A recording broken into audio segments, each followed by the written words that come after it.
Hey everyone, thanks for joining me for another episode of Your Pleasure Incorporated into Daily Living.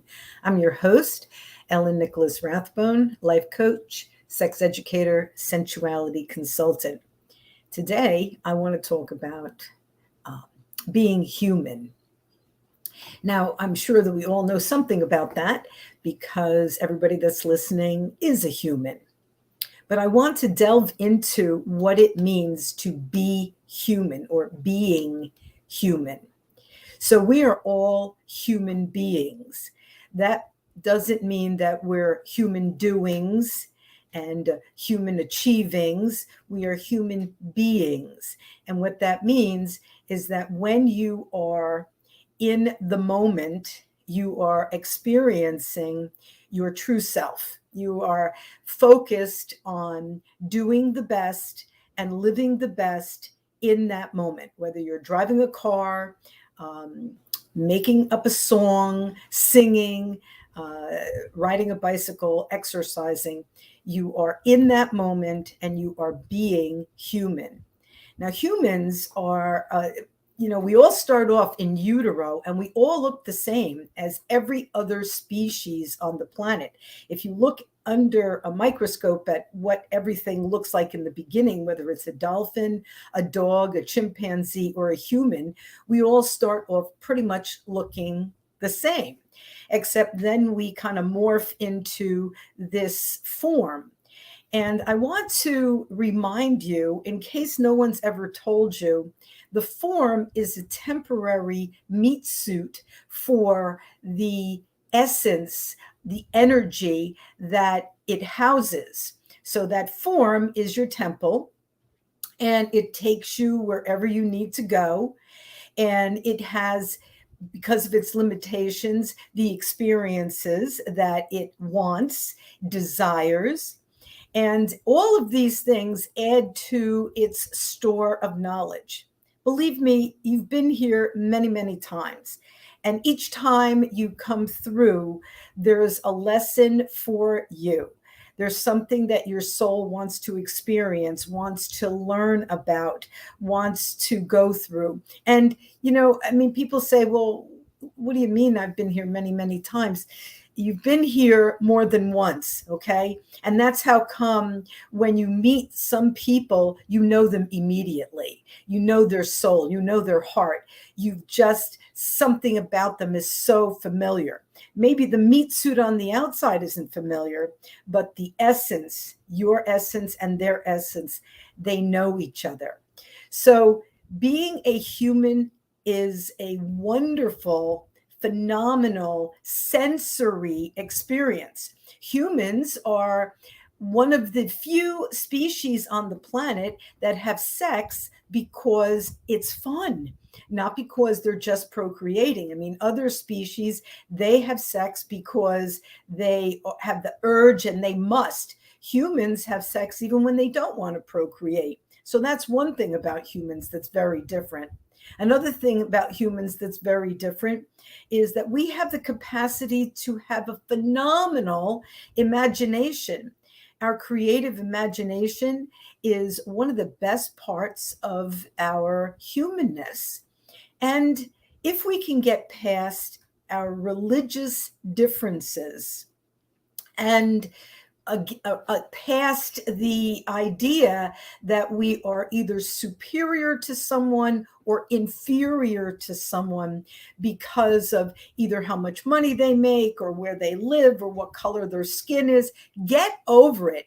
Everybody, their essence is the exact same.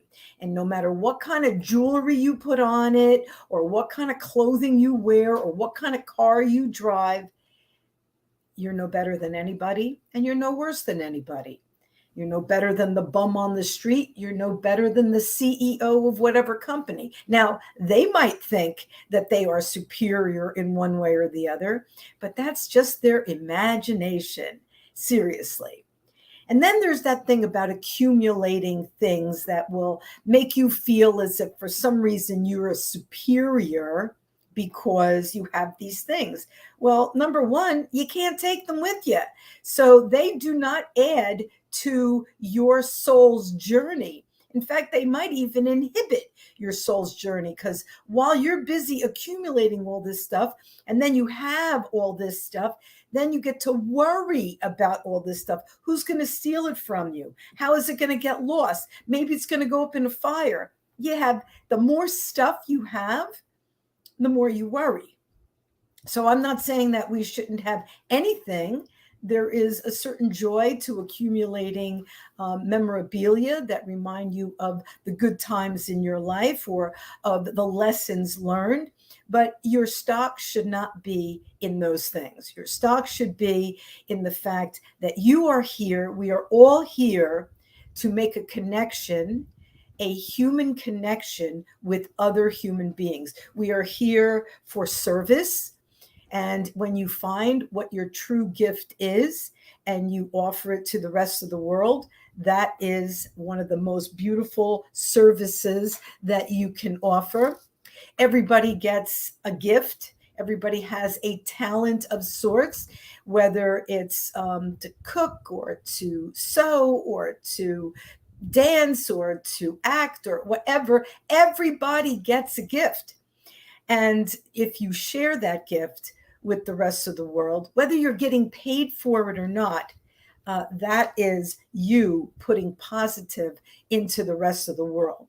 So human beings are able to have a very joyful sensory experience. And the more that they put stock into who they are and recognize that they are a divine being encapsulated in a human form, here to learn, to grow, to evolve, and to help one another, because that's why we're here. We're here to help one another. We're not here to exploit one another. We're not here to destroy our home.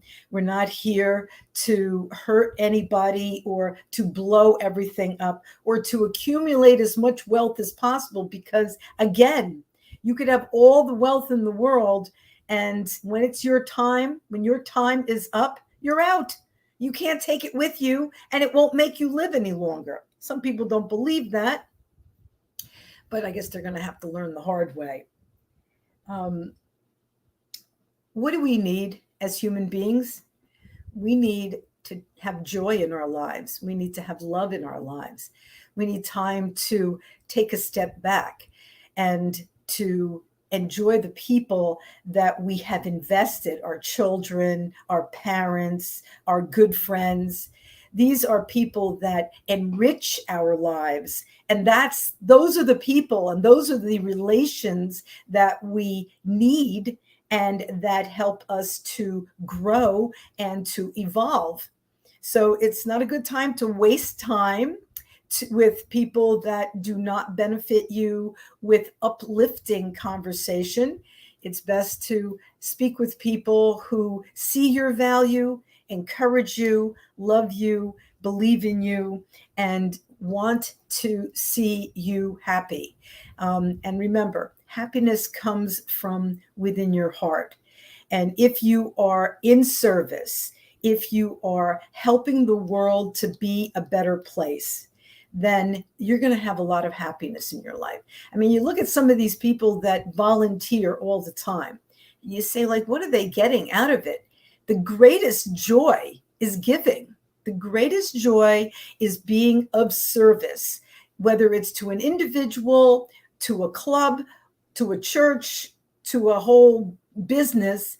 When you can help others find their way, find what they need, then you are being of service. And that is really the whole purpose of being here. The relationships that we have, okay, just like other animals have relationships, we have relationships too. And we are defined by our relationships. They say no man is an island. Well, every person needs to have somebody in their life that is important to them. And if they don't, then all the wealth in the world will mean nothing if they don't have anybody to share it with. So The point about all of this is we are human beings. And what do we do when we are busy being? Well, we sleep, we meditate, we eat, we relax, we converse, we share, and we have fun. And if you can make time for the things in your life that are going to make your life more joyful, then you're going to be more joyful. And if you can remember that you do not live in the future and you do not live in the past. If you're living in the past, you're constantly living with regret. And if you're living in the future, you're constantly living with anxiety.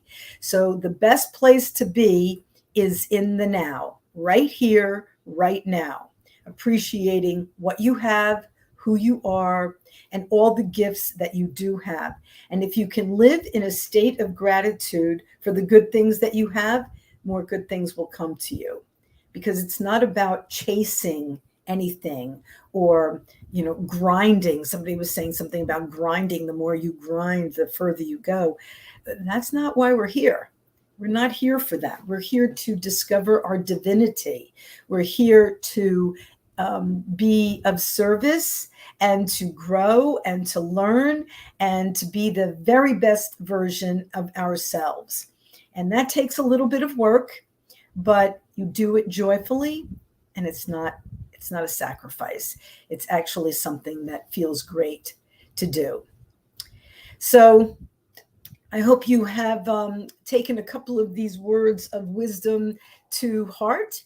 And I hope that you take really good care of yourself. And that includes a little bit of meditation every day. Make sure you do your Kegels. Find some time to take care of your temple, because as I've said before, that's the only body you get. You can't trade it in once you've screwed it up. So don't screw it up. And don't give the responsibility of taking good care of yourself to anybody else. Understand where you're coming from. If you have anxiety, figure it out, get professional help, but work at the root cause of whatever is derailing you and fix it, because this is your life. And you don't want to look back on your days and say, I should have done this. I wish I had done that. No, you want to be the very best for yourself today. You want to do the very best for yourself today. And you want to be in the moment doing your very best. So thank you very much for joining me. I hope you will continue to join me every week for another episode of Your Pleasure Incorporated into Daily Living. If you need or want a life coach, please contact me at ypi69@hotmail.com, and we can set up a Zoom meeting. Thank you so much for your attention. Join me again next week for another episode of Your Pleasure Incorporated into Daily Living. Do your Kegels. Namaste. Thanks for being here.